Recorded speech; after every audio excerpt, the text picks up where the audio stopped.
When you hear the word or term shaman, what do you think of? If you're like me, you think of a Native American man that is going to take you on a walkabout. Drugs or the inhalation of plant medicine may be involved. Well, I can tell you firsthand that is not always the case. Meet Sheryl Netzky. She's an energy alchemy practitioner with more than 30 years of experience. She has been an integral part of unlocking the power I have within and helping me to fulfill my soul's purpose. Sheryl does not do drugs, nor does she give drugs to any of her clients. Sheryl has worked with renowned healers and shamans around the world. She has trained and mentored hundreds of global shamanic energy medicine practitioners. She now works with purpose-driven entrepreneurs, CEOs, their families, and teams all over the world. Sheryl helps unblock themselves and their companies. By doing this work, every product and service they create becomes more aligned with the divine. Sheryl is here to help as many of us as possible. She and Spirit seem in many ways to be one. We're excited to introduce the wise and wonderful Sheryl. What is a shaman? So in terms of like what is a modern day shamanic energy practitioner, or somebody who's trained in the ways of the indigenous tribe, and there are many different forms of shamanism that are practiced around the world. The lineage that I've studied with and have been schooled in is based and rooted in the Cheryl lineage, that are the people who predate the Inca people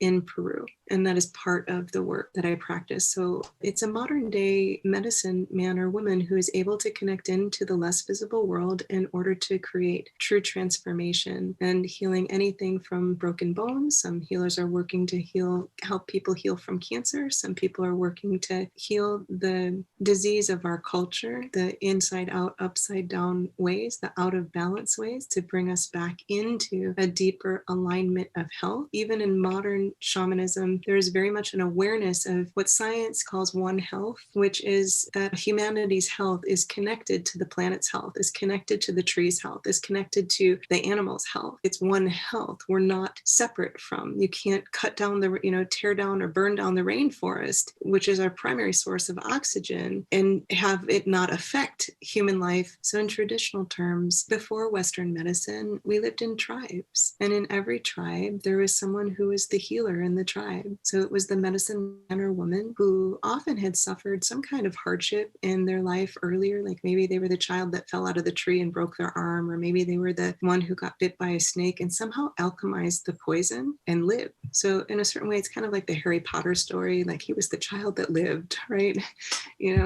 And there is that alchemy to him that he can, in that character of Harry Potter, he can go into these different scenarios and alchemize the darkness into light. It speaks to that hero's journey or heroine's journey in us. So a shamanic energy practitioner, or a shaman in traditional terms, is known to have healing properties, alchemical properties, to move from sickness to wellness, and then could help other people move from sickness to wellness, and has a relationship with the natural world, understands that trees have life force energy in them, and stones have life force energy in them, and the earth itself is a living, breathing organism, and animals have life force energy in them. So people who still to this day, grow up in the mountains of Peru, they grow up and they can dip their hand into the air above the earth, and they start learning how to track where the water is from miles away. Come on, how can they sense that? But we believe in our garage door openers.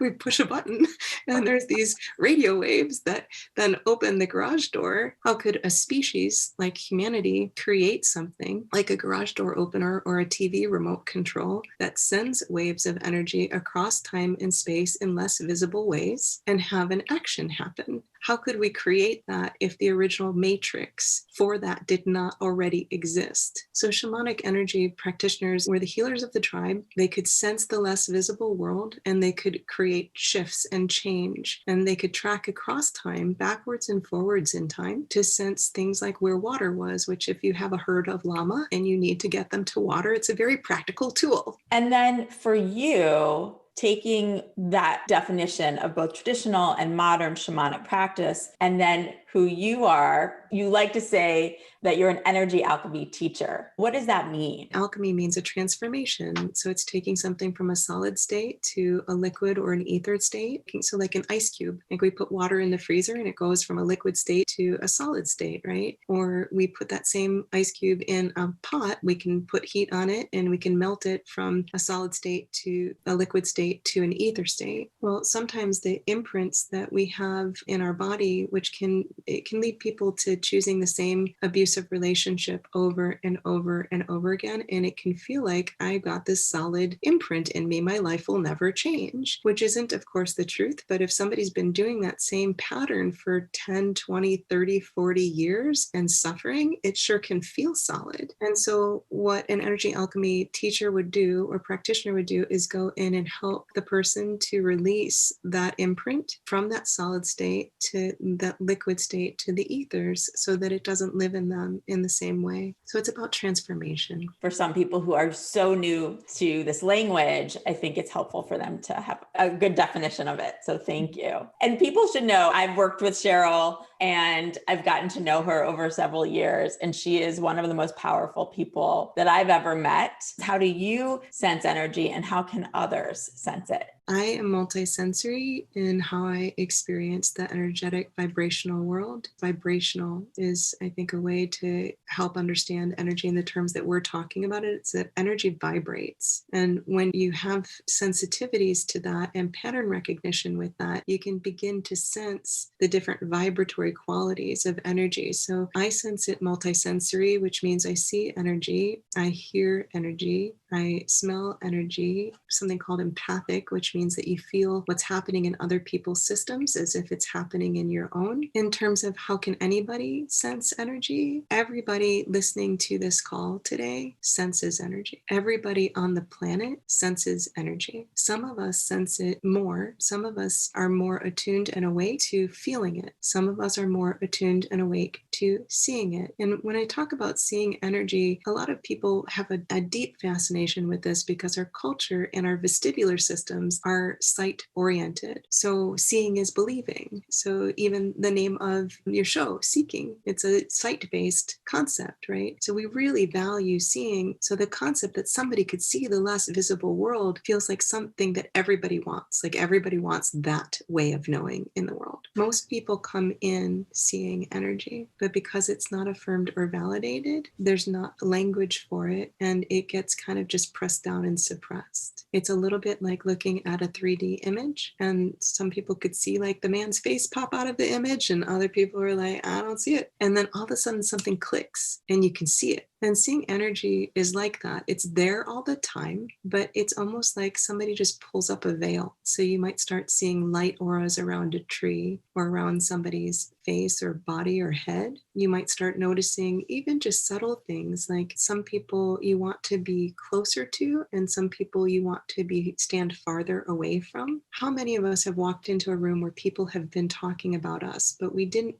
hear them talking about us, but we walk into the room, everybody gets quiet, and you sense that people have just been saying something about you. And you can tell whether they've been saying something positive about you or critical about you. How can you tell? What's your way of knowing? Do you feel something in your body? Do you kind of hear their words even in your own head, even though they're not speaking? Do you see like a density or a darkness in the room? Do you smell something that smells sour or bitter or an unusual scent? And sometimes taste too. Some people are sensory with taste. And so you get these affirmations, and those are really helpful to building your own intuitive bank account of your own belief structure of, well, how do we believe something if we can't see it? And so those are very affirming moments and help people to increase their own intuition. Much of what is so painful right now on the planet and in our nation is this place of what is true and what is being made up. And how can two things that look polarized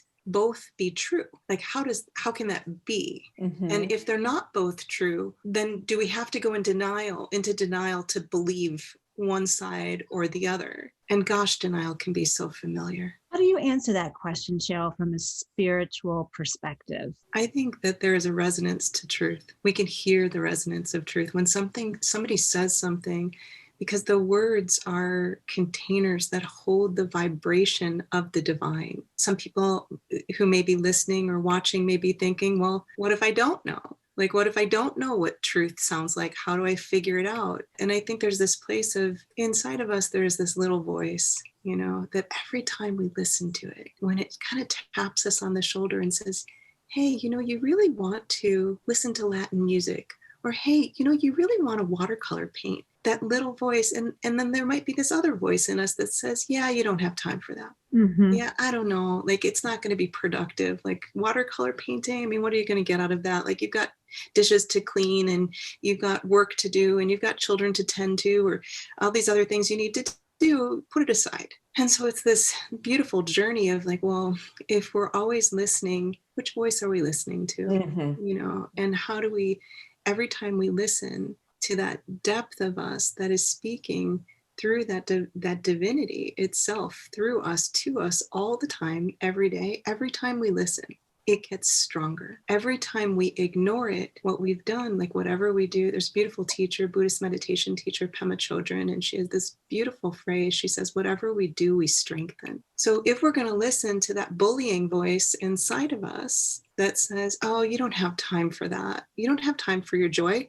You don't have time to do this. It doesn't make sense. And come on, like you've got chop, you've got things to do, right? And I'm not saying to not be responsible in our lives. I'm not saying to, not take care of the things. But if all our lives, it's that place of, are we going to be human doings? Or are we going to be human beings? And how do we continue to allow that space of that divine voice to move through us as us, and in a way that we listen and we listen. Mm-hmm. So Steven Spielberg wrote about like, listen to the whispers of your life. And it's like God is always whispering to us. The divine supreme consciousness, spirit, source, whatever we want to call it, is always whispering to us. And if we're not going to listen, because earlier in our childhood, maybe somebody didn't listen to us. Maybe over and over again, there just was, one of our grown folks who was a traumatized child in an adult body, just like many of us are, right? And they were doing the best that they could, and they loved us and wanted to do right by us, but maybe their own trauma places, they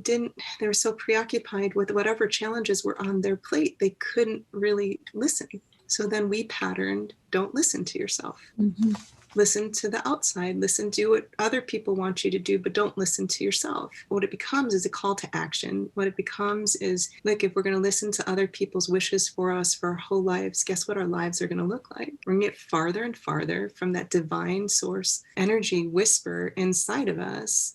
And it's going to get quieter, not because the voice is not still strong, not because we're not still connected, not because we can't hear it, but because it's so cloaked over with a blanket that we put over and a coat. And, oh, let me just put these pillows and maybe this old box of stuff. It gets so cloaked over that it becomes really hard to listen. And then we need to go in and do our personal work. And whether it's meditation, whether it's shamanic energy work, whether it's whatever form of energy medicine that you are drawn to, we need to go in and begin to create a pathway to listen. And it can be so simple. Well, and I love what you said. Are we going to be human beings doings or human beings? Yeah.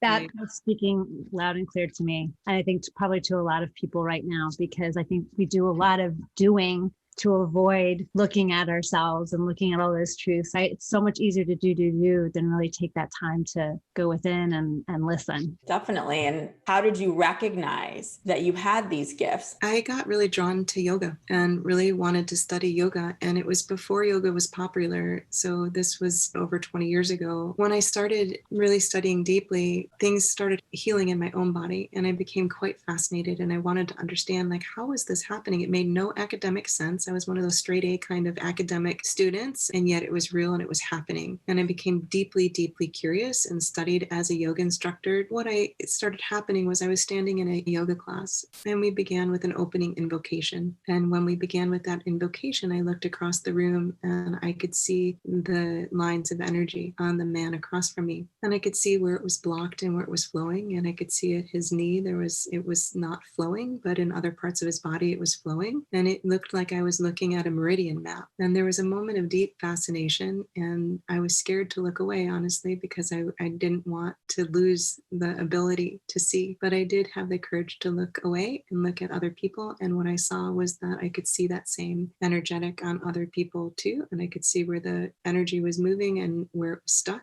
And at the end of that class, I had driven that day to class with a friend of mine who has given me permission to share this story. She's a doctor. She and her husband are both doctors, and they were having difficulty conceiving. And they had tried naturally and they had tried through medical science ways, and nothing was working. I just had this knowing that I was supposed to offer to work on her during Shavasana. So at the end of that class, I went and offered that to her. She knew I was not trained, and I knew I was not trained, but she said yes. And my hands hovered over her uterine area, and I could sense on one side of her uterus and on one ovary that there was a blockage. And I just asked and communicated with her body what needed to happen, and things opened. And then we left that day. And a few days later, she walked into my house, and I just looked at her, and I kind of just looked at her uterus, and I could see, like you would see like on an ultrasound or MRI machine, I could see two blinking lights that looked like embryos. And I didn't want to say anything. So I just said, hey, when's your next doctor's appointment? And she said, oh, it's in 2 days. I said, great, call me after. So she called me after and she said, Cheryl, you're not going to believe this, but I'm pregnant. And I said, that's amazing. And she said, yep, there were 2 embryos and 1 is viable.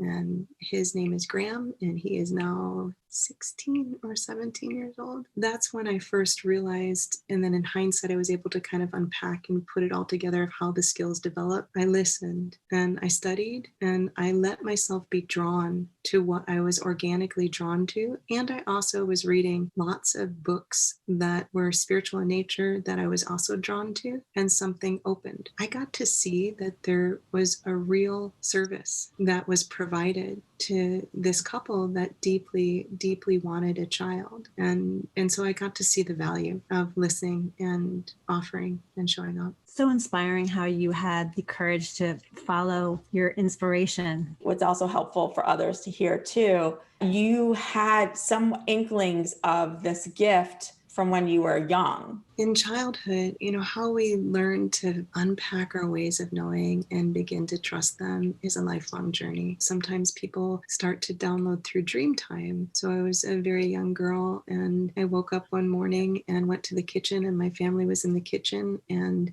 I said, Mom, Dad, I had this dream last night, and our neighbor next door, she had her baby, and it was a girl, and she had brown eyes, and they named her this. And my parents just looked at each other and their jaws kind of dropped. Our neighbor next door did have her baby that night, and it happened while I was sleeping, and she did have brown eyes, and they did name her that name.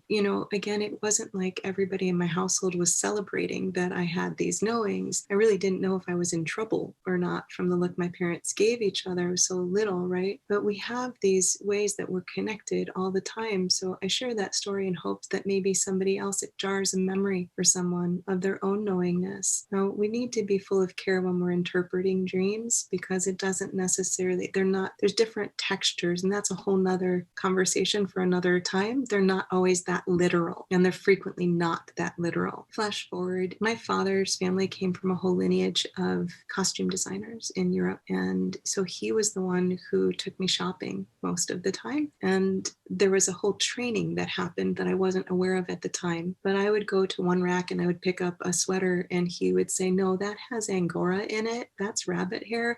You could be allergic and you could kind of itch from that, so put that down. And he could see that from like 2 aisles over. He knew the texture of the fabric. His eye could sense, and it trained my eye to sense the difference between a polyester fabric or a satin fabric or a cotton fabric or a wool fabric. And in so doing, again, it's pattern recognition. So a lot of intuition. We don't talk about it. People just think it's like this amorphous thing out there that either you have it or you don't. But so much of intuition is actually pattern recognition, that you do it enough times that you can sense when something is on and something is off, like a musician can sense when the instrument is attuned and when it's not, how to bring it into attunement. So my father was attuning my eyes to fabric, not so that I could see energy. That was not his intention consciously, but that's actually what happened in hindsight, unpacking it. There were other moments as well, as when I first started teaching yoga. And what happened was that after class, people started coming up and reporting these kind of miraculous healings that had happened in their body where I had touched them to make an adjustment. And they wanted to know how I did it. And it was like so many of these that I couldn't deny that there was something going on, but I had no idea how it was happening. And in hindsight, unpacking it, the combination of my father training my eye and a lot of years of teaching in classroom. I taught almost every grade from preschool to graduate school. Most of the time I taught in high school, and for 20 years layered on top of that, I taught teachers how to teach reading and writing differently. And so in the classroom, what happens is we talk about teachers as having the sixth sense, or eyes in the back of their head. And if you're teaching in a public middle school or high school, like, it's really important to have that sixth sense, and even elementary school. And so I had learned quite the hard way how to move my body through the room to keep the discussion going, but just gently place my hand on Johnny's desk before he throws the spitball at Anna, who he really has a crush on, across the room, to stop the whole thing before it actually happens and keep the discussion going. So I had learned to find the hot spots. And in learning to find the hot spots in the room, what I learned when I worked on my friend in the yoga class and in Shavasana was that my system, my hands knew where the hot spots were, not just in my classroom, but they knew where the hot spots were in any organism. So a human body as an organism, or a business as an organism, or a nonprofit as an organism, you can sense where it's leaking, and you can sense where it's blocked, and you can communicate with the system and listen deeply to hear what it needs to be able to shift to deeper wellness. What led you from yoga and energy healing to that next step on your journey? Some people who may be listening to this call right now may feel like, well, I already have a master's degree in this, or I have a bachelor's degree in this, or I have this many years of doing this type of work, or decades. How do I make a transition? Or some people who really love what they're doing, but they want to do it with more heart. They want to do it more aligned. They want to be a healing presence in whatever modality they're here to serve in. And they want shamanic training or energy medicine or energy alchemy training to be able to show up more aligned and attuned, to be able to serve from that place, so that every service and product that we create is more attuned to what we want to leave to our children's children. The part of sharing a story, whether it's my story or someone else's, is you get to kind of hear, gosh, that's not linear. She has an undergrad in psychology and English. And the English was quite by accident, because I couldn't get into my psychology classes, yet I became an English teacher. And then I got a master's degree in education and teaching certificate. And then I was teaching teachers, and then I got a yoga certificate, but I wasn't really sure. It wasn't called really to teach yoga, but really you stack it all together. And what has happened is that I'm still teaching literacy.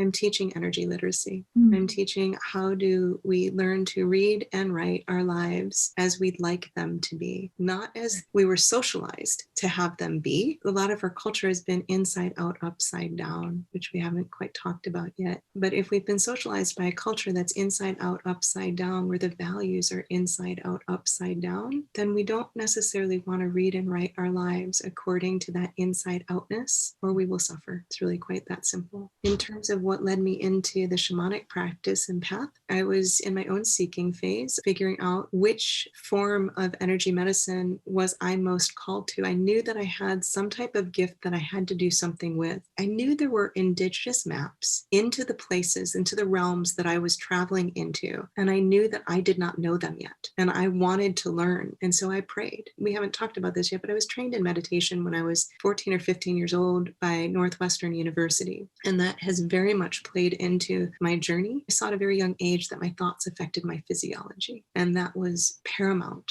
for my journey, that I knew that the less visible world was real. Kind of flashback up to what led me into the shamanic journey. I was a reluctant shaman, to be frank, like shamanic practitioner. My neighbors growing up were engineers and dentists, and my dad was an attorney and an accountant. My mom was a school teacher. I did not grow up thinking, yeah, I'm going to be a shaman. I didn't tell everybody, like, I'm going to be a shamanic energy worker when I grow up. But there was this one day where I was in Ann Arbor, Michigan, and I went to one of my favorite bookstores called Crazy Wisdom. I was looking and reading different different things. And I went to this one section, there was a shamanism section, and I was drawn to this one video from the school I wound up studying and training and becoming a teacher in, and then eventually leaving and doing work on my own. I'm walking up to the counter to buy this video thinking, I had young children at the time, why am I buying a video for myself? I watch them once, I never watch it again. Like, this is not practical. And I had that kind of critical mind coming up. And then I had this other part of me saying, yeah, but you need to buy the video. I'm sure no one on the call can relate to that moment of like left brain, right brain kind right. of. Right.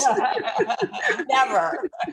Right. And I bought the video. I went home and I watched it. And there were these signs that I had been seeing in my meditation, like a sunflower and an eye. And I just knew inside of me that I was supposed to study in that school. Once I started, I still had to really come to terms with the word. And also, I think it's important to also talk about cultural appropriation. You know, I did not grow up in the Cheryl lineage, and I did not grow up inside of a Cheryl tribe with Cheryl elders surrounding me and teaching me every step of the way. It's my deep hope and prayer that I am honoring the lineage enough. I hope that people also, if you're curious, that you look up the Cheryl elders, Q''ERO, you know, before it became acceptable socially to go this path. The way that people like me were trained was that we were invited into something called a mystery school. And that was my first formal training. I was invited into a mystery school and exposed me to everything from tarot to partner experiences to hearing the head of the program, whose name was Jackie Matheny. She's since passed. The program is no longer in existence, so I can't refer people to it. But she gave this one lecture that I still remember to this day. It was on what do we center our lives around? If you're going to center your life around how much money you have or how little money you have, then it's going to look like a roller coaster. She goes through a whole series of these, and then she brings us to like, so what can you center your life around? And what she helped us see was our relationship with the divine is the only constant. And people on the call might be listening and saying, yeah, but it's not constant for me. You know, like, that's nice, Cheryl, but could you like break that down a little bit? You know, that goes back to the whispers. The more we listen, the deeper we listen. And I would very much like to support people in learning these practices in these ways. If there are people who are interested in learning specific practices with the land, if we have very eco-friendly and very land-based people on the call that are interested in land shaman work, they can email me directly and I can get them in. I can see if it's a good fit to get them in touch with a place that they could study. And I do one-on-one work with people, and I do teach inside of the one-on-one work. Beginning of the journey is always to do our personal work. Well, it's a perfect segue to talk about how do you work with my own experience. We talked for a few minutes, and very quickly you said, you're supposed to have your own show. And I remember being like, what?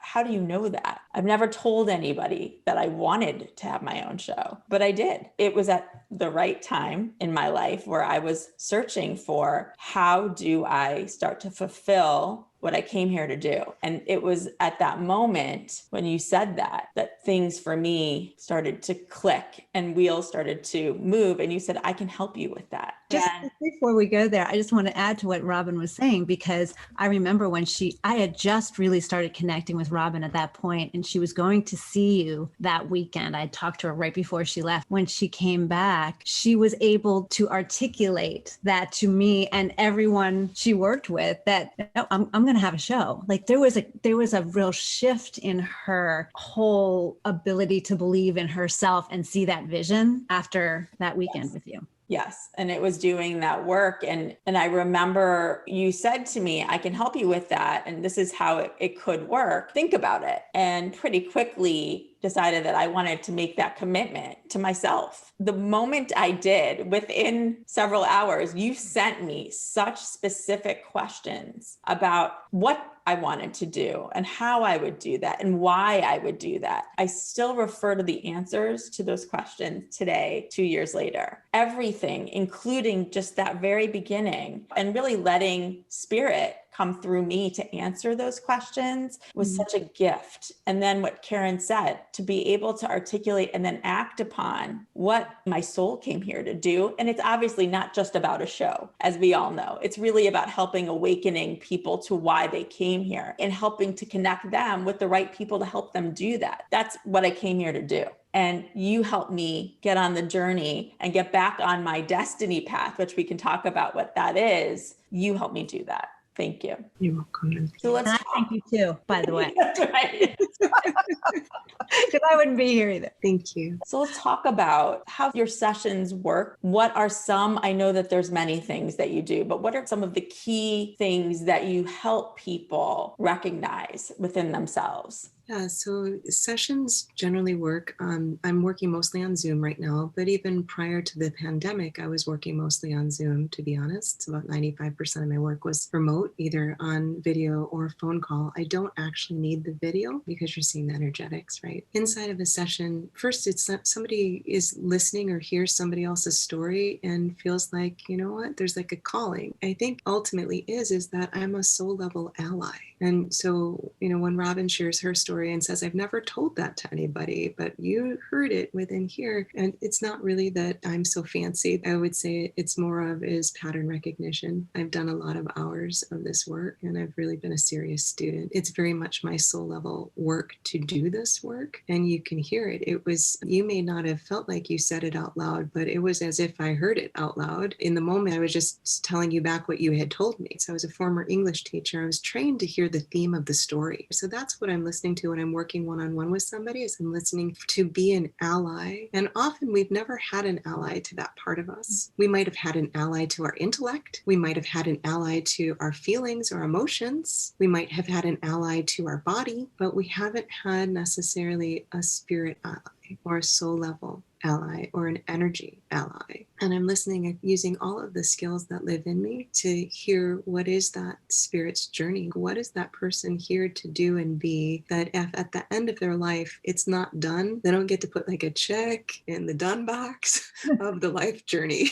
And I really believe that we're each here to do our bliss. And that doesn't mean that our work isn't hard, but it still is blissful when we're in alignment with that soul level part of who we are and whom we're here to be, and we're walking that out into the world. Sometimes people hear that and they think, oh, I've got to change jobs. That's not always the case. They can be that same profession, but do it in an aligned way with spirit. Like I could have stayed and been a teacher. By the time I left teaching, I could have stayed, but it wasn't my highest level calling, and there became an opportunity to move. So coming back to how do I work one-on-one with people? It's inside of session. I'm listening, I'm asking questions. I'll send a form to people, a set of questions that Robyn spoke about that was very helpful for her. It's a baseline assessment because I'm very interested in making sure that we're measuring growth. And so usually within 1 to 3 sessions, people experience a major shift of some sort. There's some situations that I do an immersion for. So somebody would come in and we'd spend a day and a half or 2.5 days together, or somebody will fly me out to their location and we'll do a day and a half or 2.5 days together there, or a longer period, or people will fly me into their company to do a presentation on how to have a really honest conversation. And inside of a session, if I'm doing one-on-one work, to kind of flip back to that here, after Q&A and after the questionnaire is sent, then we're either doing a guided journey form of meditation where I am teaching people, and I'll send the recording to them afterwards, how to traverse the inner mindscape themselves and become a better ally for their own spirit. And if we're not doing that part of it, then what we're doing is the traditional shamanic work where we're identifying the imprint that has been impressioned into their subtle energy field, similar to a neural pathway. So if somebody's imprint is it's safer to be alone, and that's played out in all kinds of ways in their life, maybe they experienced trauma at such a level that it was safer to be alone, but maybe that's not working for them so much at age 30, 40, 50, 60, 70, 80, and they'd like to shift that. So we blow that imprint. I don't expect my clients to be able to find the imprint. That's my job.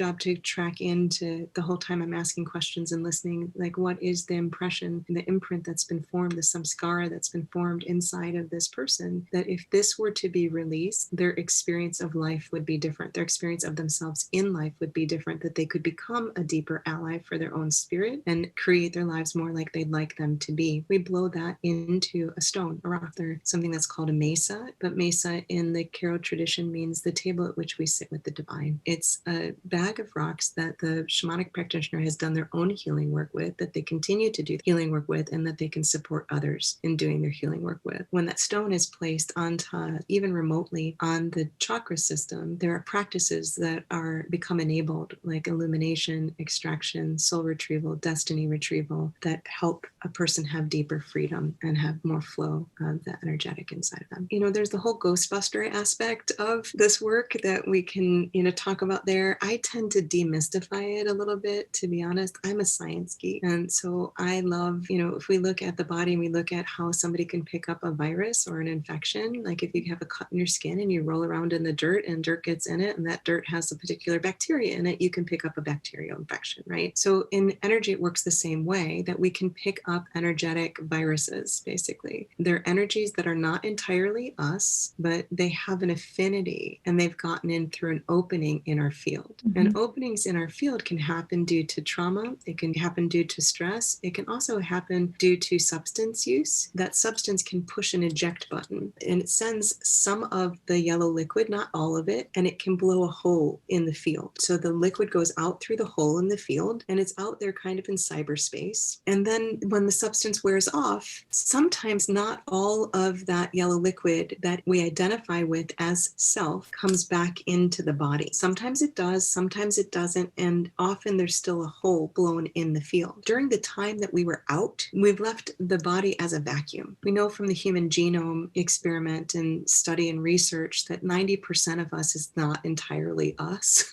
Like, we're made up of microorganisms, of bacteria. It's fascinating, really. So it's not the end of the world if we pick up an energetic virus. It doesn't, like, this is not to scare anybody. And the reality is most of us do need to have some of that removed from our system. Well, I think it's also actually important to point out that in your sessions, you are not using any substances. A lot of people hear the word shaman or shamanic practice, and they think that they may take some sort of substance to get to a certain place. And that's not how you work. Right. My medicine is really to help people connect to the absolute supreme consciousness that is them, that is inside of them, that they're connected to all the time, even when we can't feel it. And I think it's also maybe important to note that there may be people who have businesses, and I didn't share that when you asked me in my one-on-one work. Most of my work is working with CEOs, their teams and companies, and their families. Most of my work is focused on people in a leadership position in some way, shape, or form, whether they're leading their family or they're leading a Fortune 100 company. And it's global. What I'm able to do is go in and support leaders in attuning and aligning more with that supreme consciousness, such that every product and service that is created is more aligned and attuned to what we want to leave to the planet, to our children's children, and so forth. So that's kind of my mission inside of it. It's like, why am I working with leaders? It's because I'm interested in shifting culture. And I also want to bring up two other more specific things that have to do with your process and what can happen within a session. One is time travel. So let's talk about that. And I think for some people, they're picturing themselves like getting into some sort of time machine.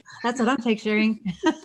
I feel like you can clarify what that is. So I'm very practical in my spirituality, and I really believe in giving people real life, real world tools to be able to utilize. So as Robyn shared and alluded to, we are time traveling all the time. So right now, if I were to say middle school, what images does that bring up for us? Or junior high school, or age 13? What images does that in moments in our lives does that, or in other people's lives, that we've witnessed, what does that that bring up for us? And now guess what? We're not here at the current age. We're back there at 13. So we've just time traveled to the past. And if it's a moment that was really painful, we might be feeling all of the feelings that we were feeling in that moment. So let's say it was a moment that we felt insecure, or we felt ostracized, or we felt other than, or we felt separate than. We can be right there in that moment of feeling all those feelings, even though we're here in this other decade-old body. In 2020, it's as if we're not. And so that's an example of traveling back in time. There's been so many advances inside of psychology. So this is not to discredit any of the amazing advances that have happened inside of psychology, which are profound. But in the past, psychology was really only looking at past and trying to heal our current situations by repairing something from the past, or by revisiting something from the past. And what we've learned is that that's one way of healing things, and that's one way of looking at things. But then there's also this way of going into the future of what if we could actually,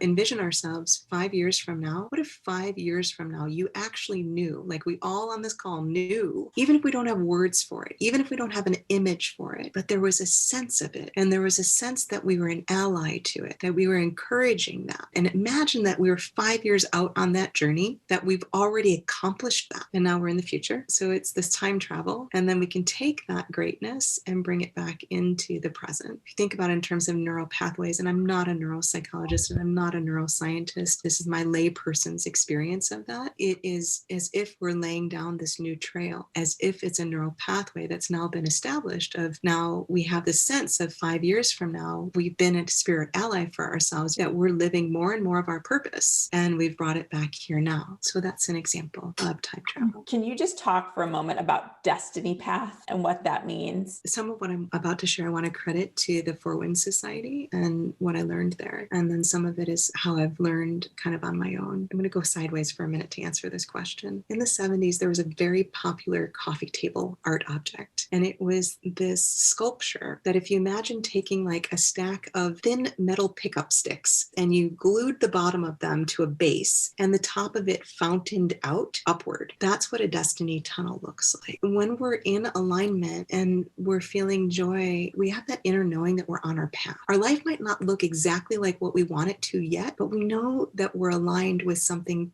bigger than ourselves and also ourselves. And there's that attunement kind of feeling to it, like a tuned instrument. And then we're closer into the center of that destiny tunnel. What can also happen though is we can hit these forks in the road. We choose to marry a certain partner, or we choose to take a certain job, or we choose to move to a certain location, or it's like left or right. It's kind of like in Wizard of Oz with the scarecrow. And it's like, do you want to go this way or this way? Right. And it's this like Dorothy's standing there like, I don't know which way I should go. And part of her journey is like figuring out, like listening to that inner knowing space. I know very few people, if no people that have gone through this lifetime without taking a divergent path for a while and suffering a bit and then needing to get back onto their path. Most of us, if not all of us, have at some point said yes to something that was really a no, or said no to something that was really a yes. And when we do that, what happens on our destiny path is it doesn't look that far off at the base. So the base, it might just look like a few centimeters off. But if you follow that up to the top of the trajectory a few decades out, you're very far from where you had intended to be. You might be a few feet apart. And in energetic kind of cyberspace, you might be miles off. So how do you know if you're off from your destiny path? You know because you're suffering. It hurts your heart. It hurts like your mind and your heart are in conflict almost all the time, and gut, like you're just in inner conflict. You can't line up inside yourself, but you deeply want to. And so when that happens, there is something called a destiny retrieval. Energy alchemy practitioners can go in and find, shamanic practitioners can go in and find the part of us that is stuck at choice point. Robyn, may I use your example? That Absolutely. Yes. So in Robyn's example that she shared, she knew all of her life really that she was supposed to have a show, like there was something about that was part of her journey. And yet she may have been slightly off from that. And then eventually there was a choice point of feeling like I need to actually get back on to that journey. My job is to go out and to find the energetic that is off and bring it into alignment, because it's really, really hard for us to jump across those sticks. Can you do this on your own? It's possible. Yes, you can. Is it hard? Yes. And when you feel a destiny retrieval, what happens is it's almost like a sailboat, like the winds have shifted. You feel like you're a sailboat and the winds are now blowing in the direction that gets you back on course, or that is the course, but you have to learn how to move the sails to catch the new winds. This work is not magic. Does it have magical aspects to it? Yes. Does it have mystical aspects to it? Yes. And we have to row our own boat. We have to move our own sails. Nobody's going to do this for you. You have to still, like Robyn talked about, she filled out the questionnaire and she,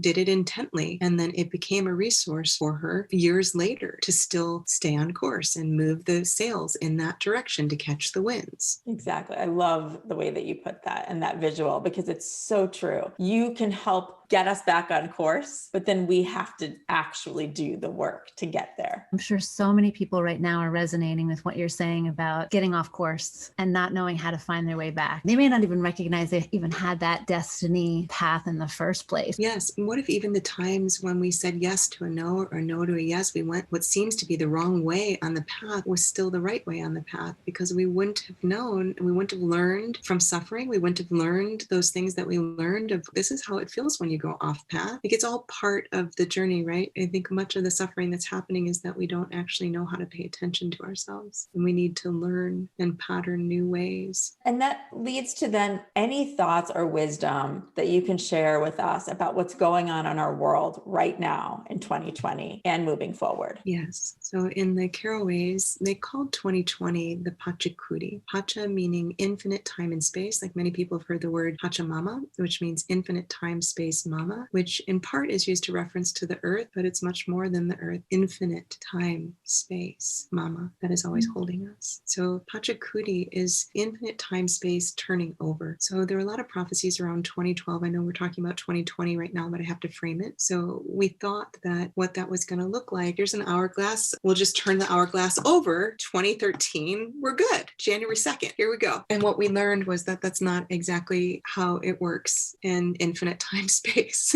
But what we've been seeing around that time period, we saw banks collapsing, we saw real estate market collapsing. There are systems that we've outgrown in our culture. Like even now, 2020, our education system, there are amazing teachers, there are amazing administrators doing amazing work and have had to turn on a dime with very limited resources, frankly, to do right by children. And this is first to honor every single one of them, and also to honor that our systems need to evolve. We're in a time period of great transition, great transformation, and great change. Look, we've heard about, like, even our grandparents talk about when appliances were made, they were made to last a lifetime. Some of us may be old enough to remember when appliances lasted a long time, but now they're made to last purposely a limited, more finite time. That means that we have more garbage going where? Into the oceans, into landfills. These are all signs that our culture is inside out, upside down. We are taking more from the earth at a faster rate than she can reproduce it. We are not in Ayni, A-Y-N-I. Ayni is what the Carol call right relationship. It means imbalance. We're out of balance and it needs to turn over. In the tantric studies, we talk about the Kali Yuga. It's the same. It's like in ancient traditions. It's been talked about the same way. The Kali Yuga, we're coming out of this time period of iron ages, the dark time period, the dark ages, where the world has been inside out, upside down. And we're heading into this Sat Yuga, this time of truth, this age of enlightenment. And one of my teachers inside of this tantric lineage talks about how we can each have our own Sat Yuga, that we actually don't have to wait for critical mass. Where we're at right now in the world is that we're amidst a great transformation and there is great suffering. There is a disease of our culture that needs to remedy itself, that needs to move into a more healed state. At the same time, it is all the divine. So it is wholeness moving towards greater wholeness. We have an opportunity for each one of us to listen to what is most true, not what is most ingrained, not as what is best propagandized, not what is popular in our social circuit or with our family or anything really, other than our relationship inside of ourselves with what is that absolute consciousness, what is that absolute truth, what is going to create more of that in the world, and how do we align with that and show up more and more as that in the world, even if it's not popular, even if it's not accepted, even if it's not encouraged. How do we continue to right the ship inside of ourselves? It takes great courage and deep meditation and deep stillness, deep fortification and deep resiliency. And it's important that each of us builds that fortification. It's important that each of us builds that resiliency inside of us to keep bringing forth and ushering forth what we want to leave to our children's children.